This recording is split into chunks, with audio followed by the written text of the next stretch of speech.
To share a document with someone without a G Suite account, click on the Share button, then add their email address.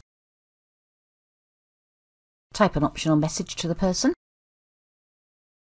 and set how you want them to be able to access the document. This can be edit, comment, or view access. We'll leave this person with edit access, then click on Send. Click on Share Anyway to confirm that you wish to share the document outside of your organisation.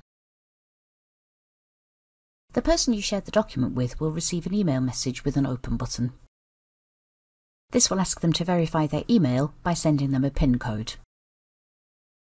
They'll need to use the PIN code to access the document.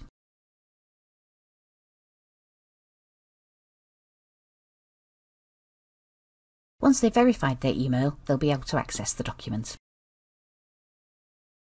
If they want to remove their visitor session and switch to anonymous mode, they can click on their profile picture, then choose to delete the visitor session, which we won't do for now.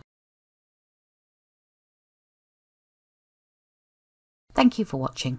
Contact us at Ancoris if you'd like to know more about G Suite.